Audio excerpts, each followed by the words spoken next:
To everybody who's here with us today, welcome to Just My Cup of Tea, American Authors Writing British Mysteries. I'm Carol Pouliot. I'll be your moderator for the next hour. And I'd like to start by introducing our panelists. I will go in alphabetical order by last name, just to be fair. So we'll start with Connie Berry, whose latest book, The Art of Betrayal, I'm holding up here. Connie's dream of becoming an archaeologist ended when she learned there was more to it than discovering long-lost tombs of the pharaohs. Instead, she created the Kate Hamilton mystery series set in the UK and featuring an American antiques dealer with a gift for solving crimes. In her debut novel, her debut novel, A Dream of Death, won the Ippy Gold Medal for Mystery and was a finalist for the Agatha Award's Best Debut. Her latest, Connie, when's The Shadow of Memory coming out? May 10th. May 10th. So The Shadow of Memory will be released May 10th. Connie is a member of SYNC, MWA, CWA, and is on the board of Guppies and her local SYNC chapter. Besides reading mysteries and writing them, Connie loves history, foreign travel, cute animals, I think we all know Emmy, and all things British.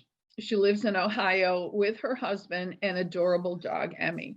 You can find her at connieberry.com or on Facebook at Connie Berry Author. And we'll go to Jessica Ellicott, if I can hold this so you can read it, see it. Daphne du Maurier Award winner and Agatha Award nominee Jessica Ellicott loves fountain pens, convertibles, and throwing parties. She lives in northern New England, where she obsessively knits wool socks and enthusiastically speaks Portuguese with a shocking disregard for the rules of grammar. She indulges her passion for historical fiction and all things British by writing the Beryl and Edwina mysteries and the WPC Billy Harkness mysteries as well. Jessica's books have received starred reviews from Publishers Weekly and Library Journal.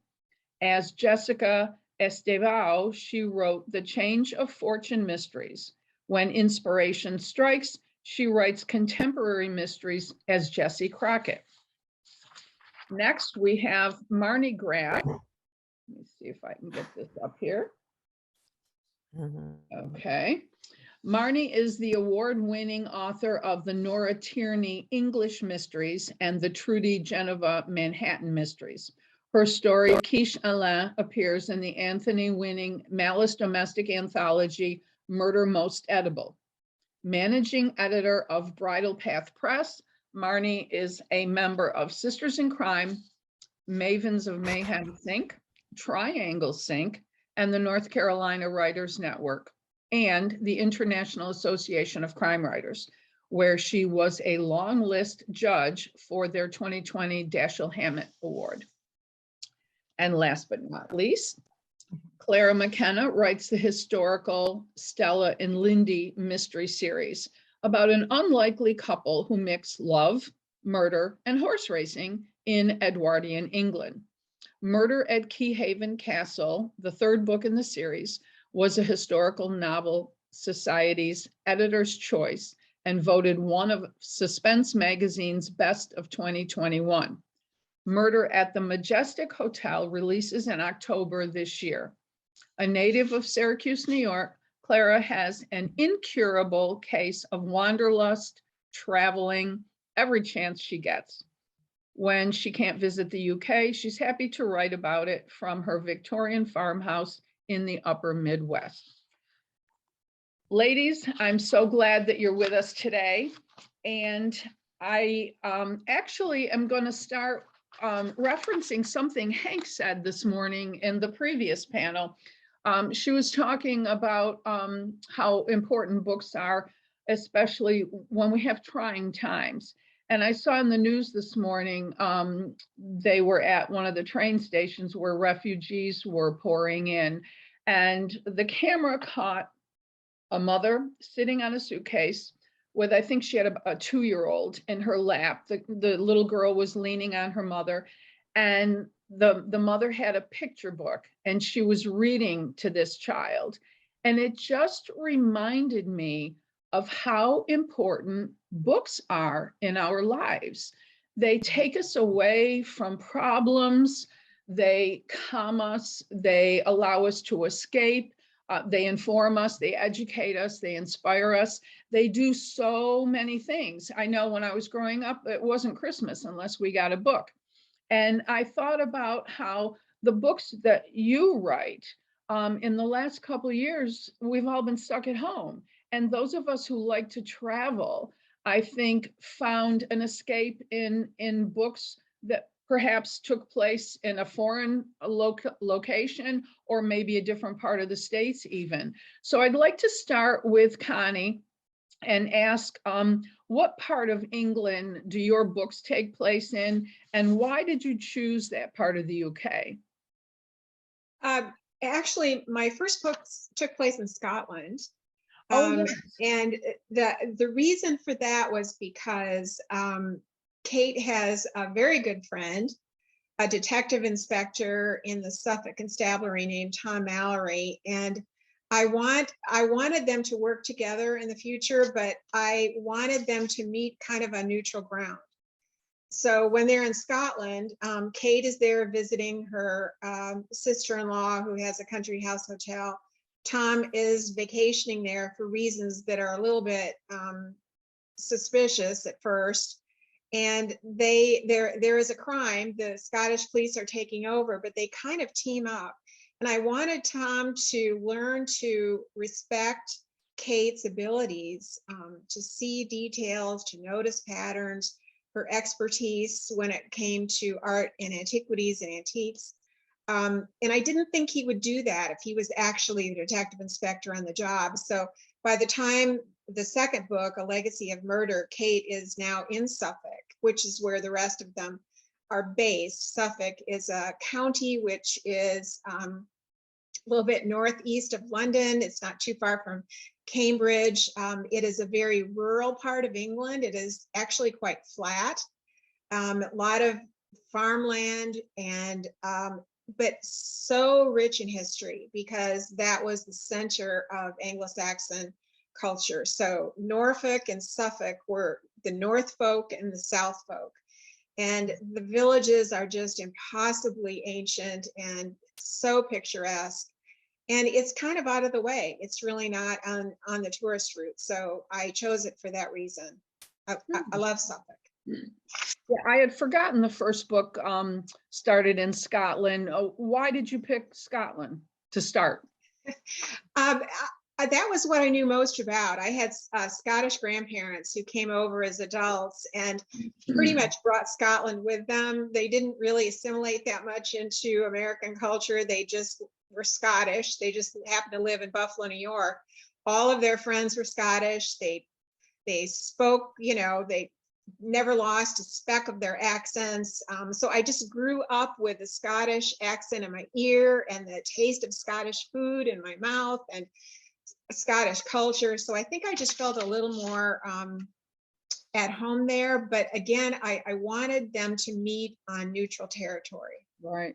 Yeah, I mean, built-in research, your family. That Yeah. that must have been fantastic. Jessica, what about you? Where do Beryl and Edwina solve their mysteries? So the Beryl and Edwina books are set in Kent, which is, I chose it because it's bucolic. The Edwina's an enthusiastic gardener. And I knew the second book had coal mines involved in the book, but I didn't want to set it in a gritty industrial space.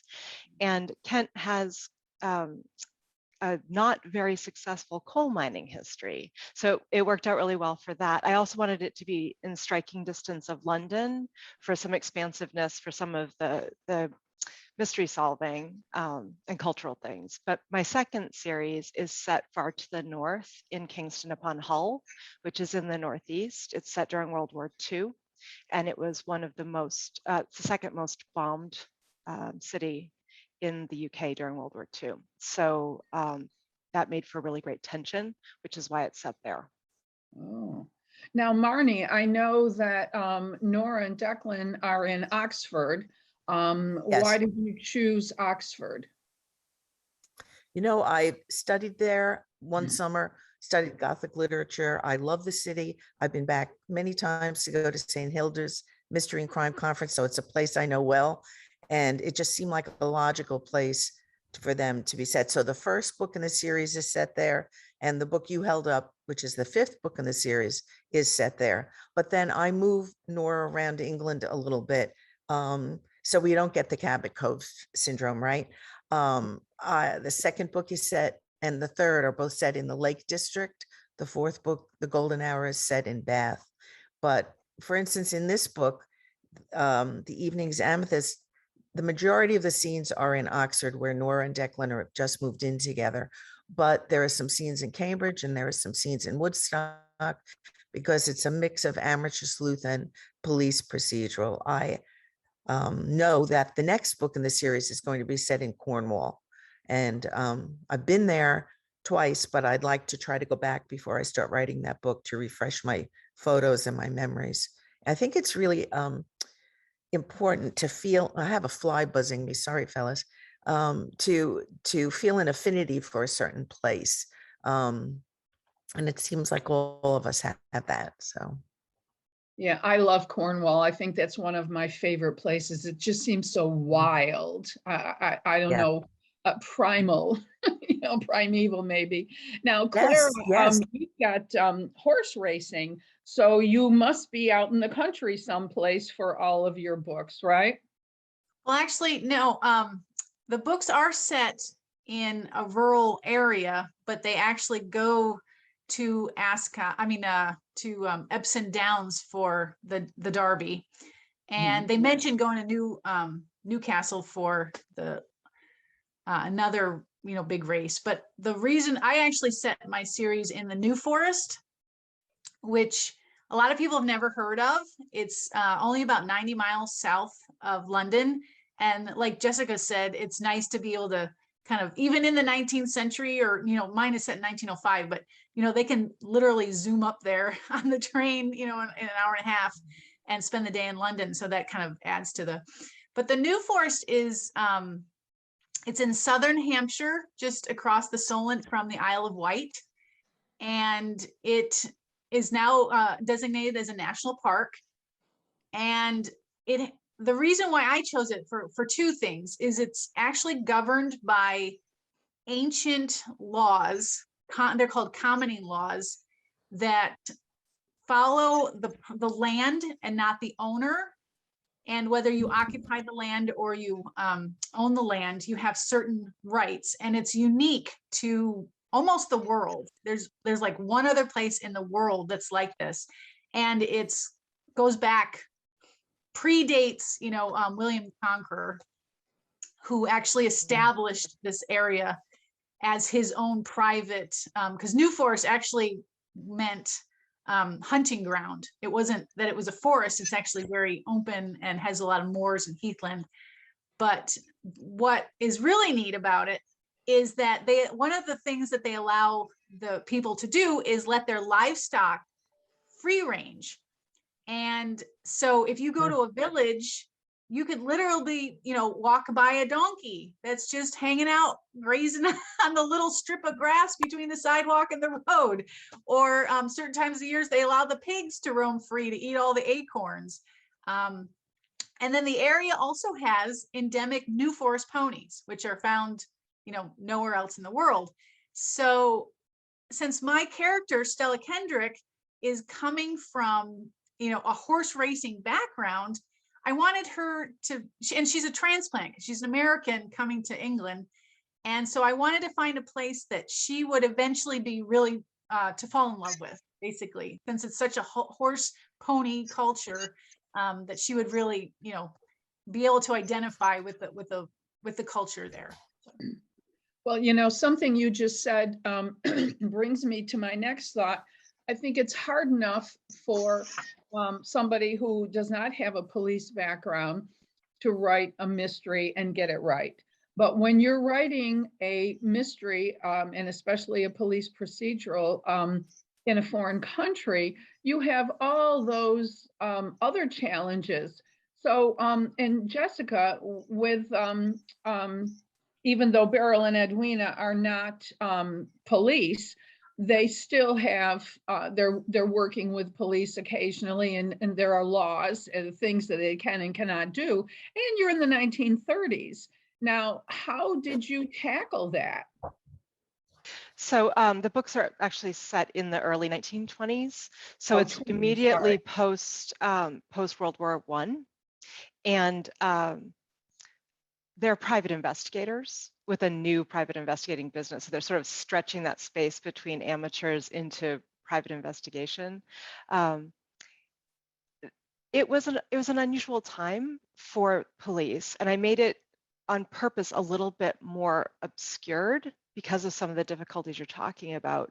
Women lost positions in the police en masse in the 1920s. They had been solicited to participate during the Great War. They were really vital for policing during that time period. And then they were told, thank you so much, goodbye, as soon as the men returned and wanted jobs. And so I have this unusual policewoman who keeps her job through her tenacity and just her unwillingness to relinquish it. And so she's kind of a law unto herself, which I think helps me to skirt around some of the things that might take place in larger communities with more traditional behaviors. It's kind of a cheat, but it's fun to wiggle in those gray areas. Yeah, and it's fair. I mean, we're writing fiction after all. But having said that, now Marni, Declan is a cop, and Yes. I would call your books, the Nora series, a police procedural. Would you agree with that? I mean, Yes, because to me, you know, he's the main, he's one of the main, he is the main point of view other than Nora, who is also an American, but she's a writer and a journalist, and she's the amateur sleuth prong of that. So you sort of see the investigation from both their points of view. But for Declan, once I knew that it was going to be set in Oxford, after I tried to visit the police station, and you can only get into, it's St. Aldate's, you can only get into the lobby. And I spoke to the desk sergeant and I said, I need to speak to someone about your criminal investigation department. And he said, go through the publicist. They'll be very happy to help you. And indeed she was. She sent a memo to the CID and said, there's an American writer who would like, someone to pick someone's brain via email. And interestingly enough, the head of the department got back to me because I had put in my query that, of course, whoever helped me would get their name in the back of the book in the acknowledgements. And I'm always happily surprised by what people will do to get their name in the back of the book. And he and I had an email correspondence for the first several books, actually. That's Oxford Station is a member of the Thames Valley Police, and he gave me little tiny things that, to me, besides the policing aspect, made that station come alive. For instance, he told me that their CID unit is on the top floor of the building and there's no air conditioning. So they absolutely die in the summertime because heat rises. And then another thing he said, and of course I used that. And another thing he said that I used was that in order for the police, they're on a busy road. And in order for the police to park their cars, there's a gate and they have to, hit a clicker and the gate opens. Well, this gate rolls open and rolls closed and it clangs. So it's right outside the jail where prisoners on remand are trying to sleep. So he said, anyone who's kept there overnight or for a few days or, pending an arraignment, can't sleep because of the clanging of this gate on and off and on and off. So when Nora's best friend is arrested on suspicion of murdering her lover, that's a scene that I have, that this friend Val, besides being innocent and feeling horrible that she's thrown in jail, she can't sleep because she keeps hearing this clanging, and it kind of adds to her tension. So I went right to the source. I thought that was the best thing to do. Well, I think that level of detail enriches the book. A word here, a sentence there. You don't overdo it, but you give it some depth and more layers. And I know, Connie, you did a similar thing. I think you've developed a relationship with the police department in Suffolk, haven't you? Yeah, I have, and I was going to say one of the problems with writing about mine are not police procedurals, but obviously one of my main characters is a detective inspector in the Suffolk Constabulary. So what I wanted to get right. And one of the problems is that policing changes. So there have been tremendous changes in policing, especially in certain counties because of budgetary issues and social issues and all kinds of things. So keeping up with it is a challenge. I'm actually working on a historical series right now. And I was in touch with a retired police officer in Devon, and he said, well, you know, just so you know that I really can't tell you about things that are happening right now because I've been retired for 22 years and they probably changed. But I did meet, got in contact with a detective inspector in the Suffolk Constabulary, and it was wonderful because she happens to be the exact same position as Tom Mallory, and she is in the exact same building, the western section of Suffolk, which is divided into two. And she was exceptionally welcoming and took an entire one of her days off to spend with me. I was invited into the police station. I went all over from her office into the forensics department, to meet the detective chief inspector, I think, who was in charge of that. I went over and I was able to tour the jail where they house prisoners and talk to those people. And then she has answered countless questions that I've had. So I just think it is invaluable. And Marni said it really well. These people in the main are kind of eager to help. It's, you know, willing to help, and they're very gracious. I have also a contact in the National Trust. I have a clergyman in the Church of England. I have a lawyer in Bury St. Edmunds. So I've got a lot of different contacts that I have developed, and they're so gracious, and it's so helpful to have contacts like that. That's fantastic. It takes time to develop a network of contacts and sources like that. Clara, have you been able to do that? Or are you sort of skirting the edges of police work? Well, I do have a detective inspector in my, as a character, but, you know, and he kind of works with Stella and Lindy. Like Marni was saying, you know, you have the amateur side and you have the police side. So he's the one that talks to the medical examiner, and he's the one that kind of does the official stuff. But because mine is set in 1905, even the jail, I know it's England, and you think a lot of times that, you know, they still have everything intact, but not always. So even in the little village where I was based, you know, like fictionalizing to try to get an idea of what a jail would look like or a police station, they've built a modern version. You know what I mean? So I had to rely more on historical texts, photographs, and luckily the New Forest, because it is a national park and it is significant in England and unique, they have a heritage center which has an amazing, it's called the Christopher Tower Reference Library. And I have spent countless hours in that library, and they have everything that's ever been written about the New Forest. And so I was able to find historical texts that had cases, you know, detailed cases. I'd had, you know, pictures of policemen lined up in front of the old, you know, police stations in 1905. So I knew exactly what the uniforms looked like. Lists of what the who was assigned to that, the different districts of the New Forest. So I knew how many constables, how many inspector, you know, detectives, and, you know, that sort of thing. So all mine has been historical, on, you know, so kind of like Jessica, you're gonna have to fill in the blanks because you know there is no one alive to ask.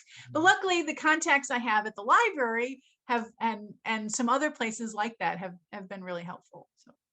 Yeah, and as much as, my series takes place largely in 1934, and I've done a lot of actually what all of you have done, because I've used a lot of modern day police procedures that have not changed.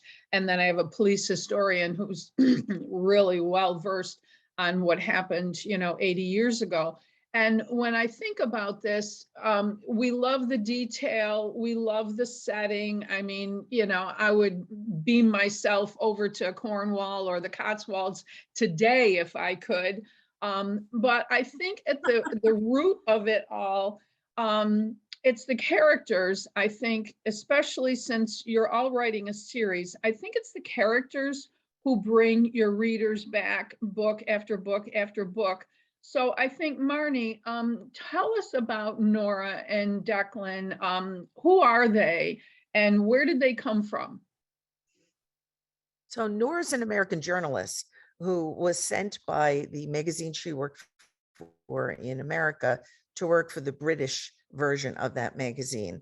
And she really wants to leave the politicizing part of working for a magazine and write children's stories. And in the opening book, she's won a contest that will give her the opportunity to do that. So she takes a leave of absence from the magazine. And while she still consults and writes some occasional articles for them, she's no longer working at the magazine full time. That gave her entree, gave her a visa. These are all issues that you have to contend with. And she only sees her family on occasion, maybe once a year. And her family, she's an only child that consists of her mom. Her father has died and her mother is remarried. And I think that it allowed her to, she studied in England when she was in college, which was why she went there.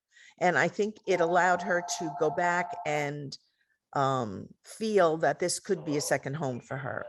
In the very first book, she comes across Declan, and they do not get along well. She gets up his nose because he's trying to investigate, murder. And here's this American girl, no less, who's in his face every time he turns around, and he goes to talk to what he considers a witness, and she's already been there.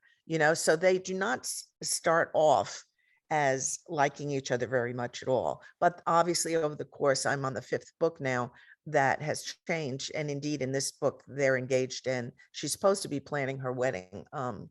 And so that's where that comes from. So I alternate the points of view between the two of them because he's just as important a character as Nora is, even though I call him the Nora Tierney Mysteries. I mean, she is the main character. She has developed over the years now very good British friends, and some of them become recurring characters.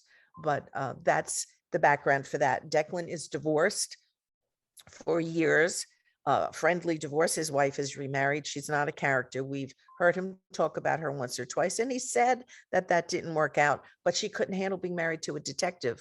She worried about him all the time being killed. She worried that he wasn't going to come home. She hated that they'd be at a party and he'd have to leave. And she realized being married to a policeman was not for her. And so they parted ways amicably. So that's sort of his backstory. So you have these two people who are only children who are sort of gravitated to each other, and where then romance, happened along the way. But that was really very secondary. Yeah. And Jessica, now your two main characters, Beryl and Edwina, I love them both. They're both different. I admire the life Beryl has had, but I can see Edwina in her garden at home and cozy and comfortable. Where did the inspiration for your two characters come from? I think it was because I really like to write about people who have different lenses on the world that can bring the best out in each other. And by making these two women have such different worldviews and life experiences, but a great deal of affection for each other and a shared history as young women at finishing school, I was able to play with things that I like in a way that made sense in a story. It seemed plausible. And I I wanted to make them be different from each other in more than just the ways that Edwina is a homebody and Beryl is an adventurer. I wanted to have them sort of influence each other. And as the books go on, they're almost crossing and sort of turning into taking on the qualities of the other person, and really each of them becoming more rounded human beings because of the time that they've spent together. So that's kind of how they came into being, was that I really wanted to explore opposites and those positive influences. Was either one inspired by somebody that you know? No, not particularly. I think for me, it's enjoyable to engage with characters that are aspirational. Like Edwina has a really idyllic life in many ways. She's so connected to her community. She has such a deep, long-term history in one place and really feels she belongs. And then Beryl is so incredibly footloose, and she really does not care what other people think. She is really her own North Star. And both of those are quite idealized and aspirational. And so I don't know anyone in my own life that's quite so purely either of those things. And that's part of what makes fiction fun for me, is to go ahead and indulge in that lack of reality. Yeah, when I've read the books, I've thought of Beryl. She reminded me a little bit of Isaac Denison, out of Africa, and Margaret Burke White. Some of the adventurous women in the 20s and 30s who did their own thing. Like you said, they were their own North Star. They just lived their lives the way they felt, really. I think that it was living by your gut sort of a thing. Did you think of any famous women like that when you sort of created her? Yeah, absolutely. I mean, her name is Beryl, and I think that's a great name for her. I think it really suits her, but I really enjoyed West with the Night and the author Beryl Markham. So Right. it's, that's not entirely coincidental to have sort of a hat tip to someone who had that adventurous spirit. So of course, I think one of the things that's fun is to show people that are unexpected in a time and place when you write historical fiction. And so those outlying extraordinary women show up in the research and as inspirational people. Mm-hmm. Yeah. Now, Clara, Stella, and Lindy, they come from different worlds. How did you start? I mean, what was the original idea? An American woman, and then someone of Lindy's status. Right. So, as I've said before, is kind of I drew it from the actual phenomenon of the $1 Million Princesses. So there's actually, 100 women who did this. They took their fortunes in the United States and went and married these British men, British nobles. And so, of course, the twist with Stella is that she had no heads up, in real life. They had met their future husbands, and they kind of, got to know them, at least whether they had a lot of say in whether they married him or not. But Stella had absolutely no say. And I think what I found is kind of like what Jessica was saying, how they were actually really different, but they complemented each other, because they both, like Stella, if you read the story, Stella has a horrible father. I mean, he basically sells her off like one of his racehorses, because he wants the title, he wants the status. She's his only child, and he's going to use her as an asset. He doesn't care what she thinks, what happens to her, as long as he gets what he wants. And Lindy, even though he comes from, this long line of, and of course Stella comes from New Money. So Lindy comes from this real long pedigree of, Earl of Atherley, and he's got duty. He has to marry for money because his father has squandered their inheritance, their estate. And yet he feels the same way, that he's being manipulated by his parents, especially his mother. His mother is also, doing what she has to do to save more, to save the estate and the family for, the family name. And so they both kind of feel like they've been pushed into this. And they're even though Lindy, has been following the rules, he wants to buck the rules. He wants to do something different. He's just looking for an excuse not to do what everyone expects him to do. And then along comes this woman who doesn't do what everyone expects her to do, because she's an American. She's an only child. She's basically been neglected since her mother died. Been raised by stable hands and loving, governesses and nurse, maids and things like that. So she has no sense of this huge culture, this like societal weight on her like Lindy does, and she just does what she wants. And so he sees her as this, almost like somebody to help him get out of what he wants to get out of. And then she realizes that here's something that she can actually have a real family and have a real roots, and get away from her controlling father, because Lindy is not, he's not controlling like her father is. He actually listens to her and respects her opinion. And so they actually, find each other, even though they come from really different places. And like Jessica said, I realize as the series goes on, because at first, of course, they don't, they clash because it's not up to them. They don't, they're being forced into this. But, in the fourth book, they're on their honeymoon. And they just, they really kind of made each other better people. So, yeah, I really like them. I enjoy writing them. I really do. Yeah, it shows. Connie, now you mentioned that, Tom and Kate didn't quite hit it off in the beginning. Where did your inspiration for those two characters come from? Is there some of you in Kate?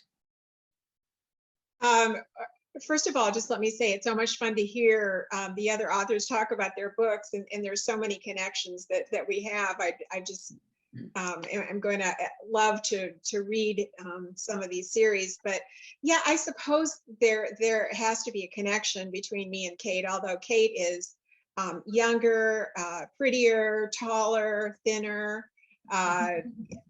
Because when you're creating a character, you can do anything you want. But Kate grew up in the high-end antiques trade in the United States. That was my background as well. I grew up in the high-end antiques trade.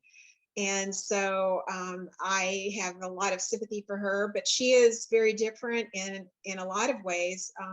And the biggest way is that Kate has suffered a lot of unexpected losses in her life, all involving men that she loved. And the first one was when she was a 5-year-old, she had an 11-year-old Down syndrome brother whom she adored. And he had a heart problem, which is not uncommon for Down syndrome children. And her parents knew that he would probably not live to adulthood, but nobody had ever told her. And so one day he just didn't come home. And so she was totally blindsided by that. And then when she was 17, her father was killed on Christmas Eve in a car crash. That was completely unexpected. And then just before the series starts, her Scottish husband, she married a Scottish immigrant, and he died of a massive heart attack. He knew he was having problems, was scheduled to go in for tests, but had not told her again. So in her mind, giving your heart to someone is so risky because you could lose them, which is perfectly true. There aren't any guarantees, but she and I have a lot in common, but a lot that is not common either. She has 2 children, grown children. Her son Eric is the typical firstborn, great work ethic. He's working on his doctoral degree in nuclear physics at Ohio State University. Her daughter Christine is wild. She is a student at Oxford University at Magdalen College, and has a habit for falling for very unreliable, feckless men. And in the second book, she plays a big role, but she is kind of a mess, and she's kind of playing out that loss of her father when she was a very, very young child. So Tom golly, I don't know where Tom came from, honestly. When I first started writing the book, I started writing him as being this absolutely gorgeous, fabulous looking man. And then I thought, no, he's going to be an ordinary person. So he's nice looking, but he's not, GQ handsome or anything like that. But he has such integrity. He has such integrity in his life, and he had a very controlling mother, has a very controlling mother, and so he is the perfect foil for Kate. And he listens to her. He appreciates her qualities and her gifts and skills. And so they're just a lot of fun to write. But characters are so much fun to write. And English characters, English people love eccentrics. And so it's so much fun to develop these interesting British characters. I know everybody probably thinks the same. Yeah, well, before we move on to away from characters, something I just, as you're talking about your characters, them, obviously, you know them so well. You're all, well into your series, several books in. And I just happen to remember when J.K. Rowling finished the Harry Potter series, I remember hearing her in an interview, and she said she sat down and cried because she was going to miss him so much. So this quick question, what is your relationship with your characters? Are they with you all day? Jessica? Because I write more than one series, it really has a lot to do with who I'm working with right then. There's always bits that float. I do a lot of research. I have a British newspaper archive subscription. So I spend a lot of time reading the newspaper from like 1921 or 1940. And so things will drift in about the other series that I'm not working on, and I'll bookmark it and save it. So I'm thinking about them when I'm not working on them in that way. I think a lot like they're people I know, and that they're maybe family that I just haven't gotten to see in a while, but I feel affectionately about them, or they're recurring characters that I feel less affectionately about. And sometimes something aggravating will happen in life, and I'll think, oh, they would do that, or something like that. So it's sort of an ongoing relationship. It does feel really like they're real.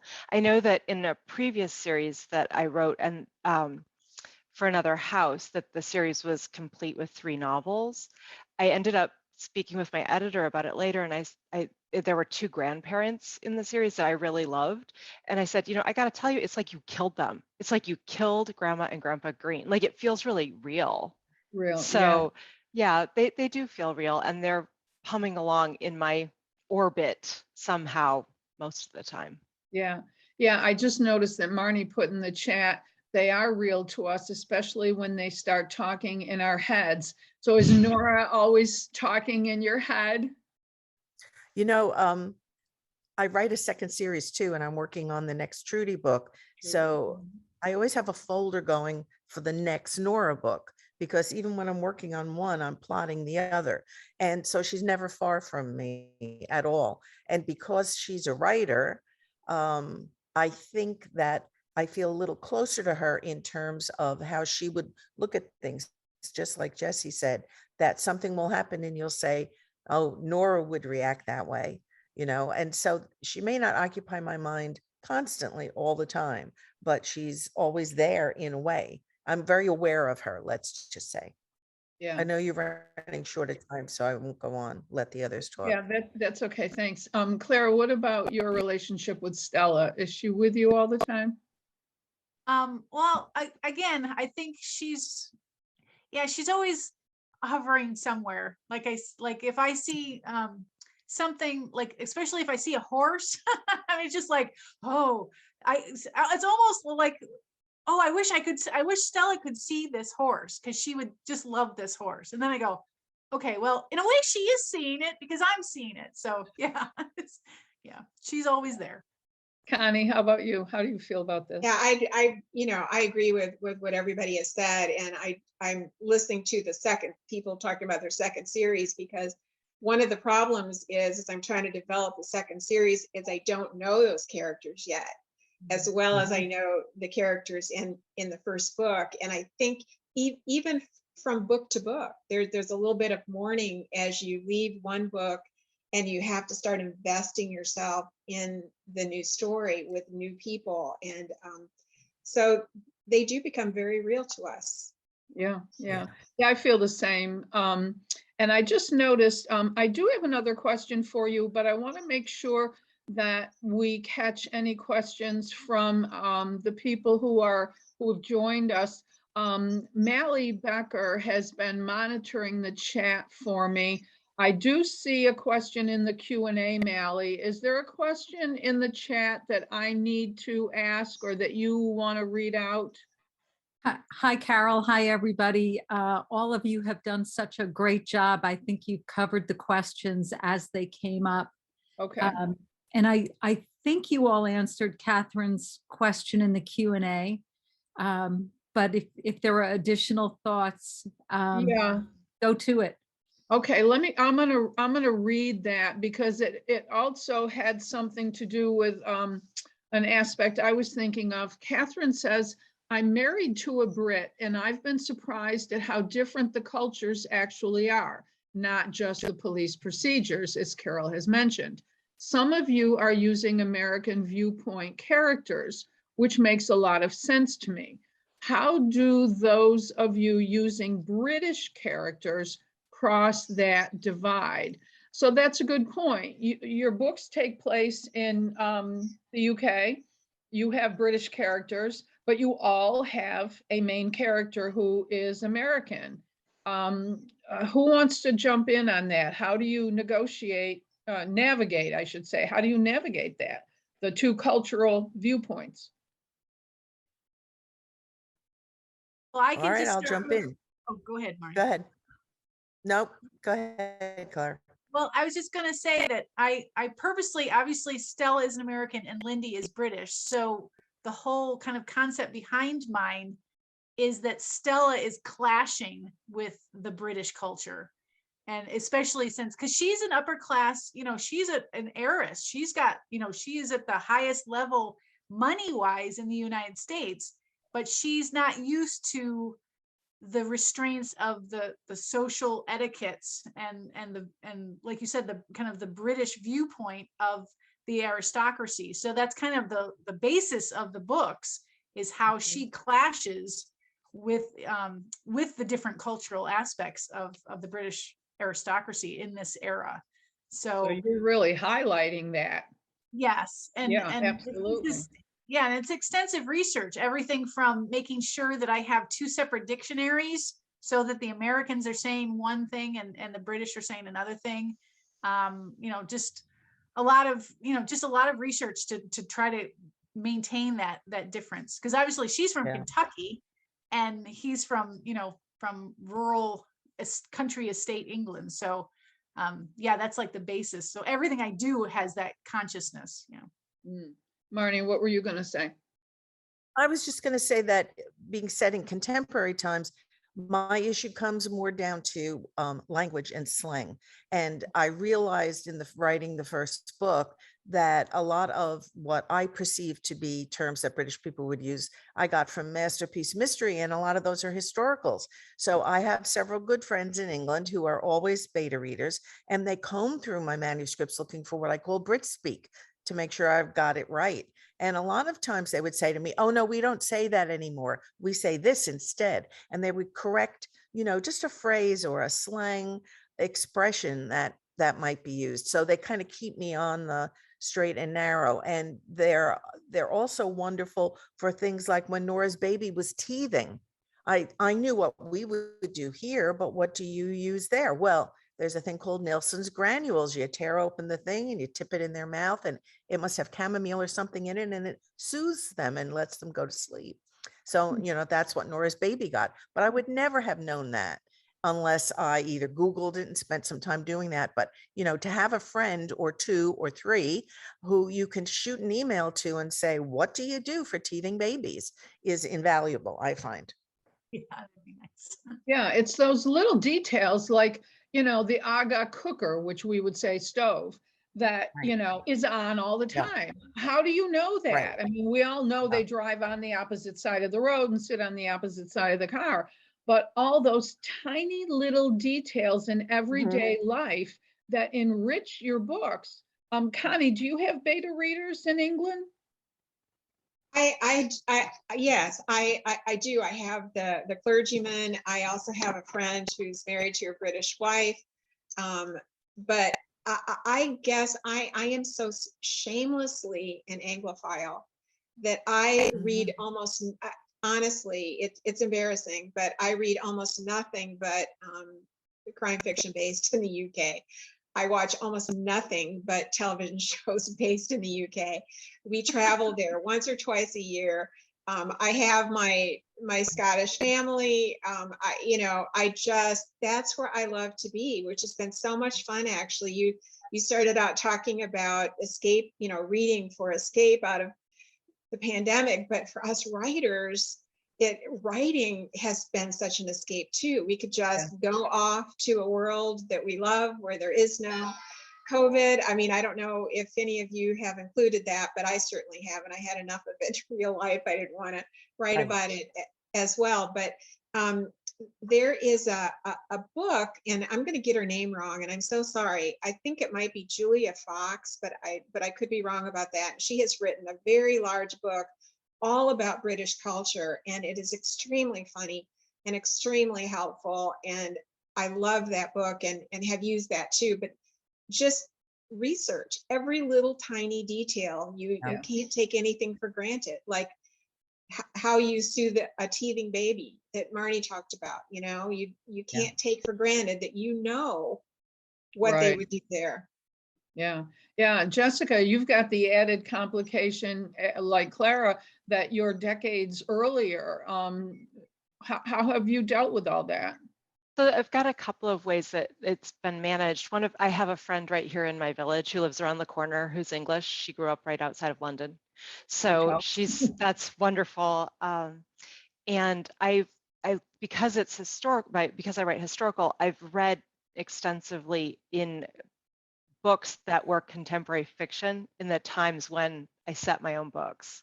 So I use that. I use online resources of all sorts, but something with my Beryl and Edwina books, something that's helpful is there's a lot of overlap still in northern New England, at least, with Old England culturally.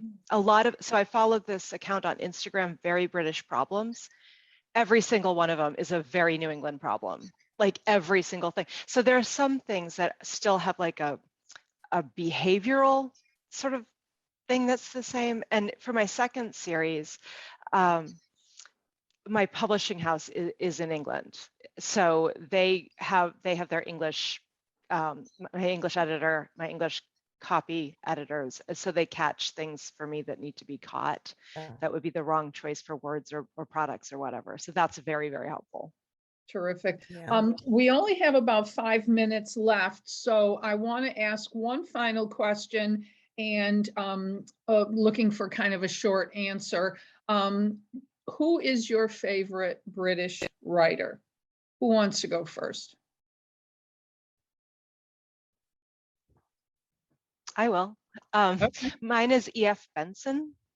He wrote the Map and Lucia books, and I just love them. I usually reread the series right after Christmas, in that sort of lull between Christmas and New Year's, as a little treat to myself. Go back and visit them every year. Okay, Connie, who's your favorite? I have so many, all the Golden Agers, but currently my two favorites are Ellie Griffiths and Lucy Foley. I'm writing these down because so far I'm excited to say these are going to be new series for me. Who was your second one? Lucy Foley. She writes suspense. Okay. Well, this is exciting for me. I didn't expect to have a new list of books to read. Clara, what about you? Well, of course, the obvious is, Agatha Christie, Jane Austen, but if we're talking modern, Ruth Downey. She writes the Medicus mystery series about a Roman doctor in Britannia in the 3rd century. They're wonderful. Wow, that's going back in time. Marni, Yeah. we'll finish up with you. Okay, well, I have to say, Ellie Griffiths would have been who I said, Connie. She's my absolute favorite right now in terms of contemporary, but for me, it'll always be P.D. James.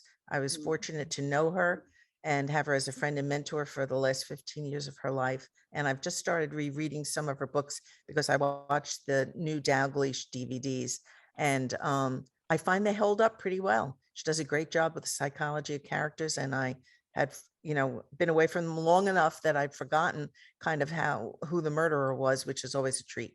So P.D. James does it for me. Okay, I just noticed somebody in the chat said, could you please post these authors? Would you all type in the name of the author or authors that you mentioned? I think I'm not the only one who's looking for some new series to read, in addition to some more of your books as well. Ladies, thank you so much. It's been wonderful. We appreciate all the information you gave us, and we just thank you. Thank you for joining us today.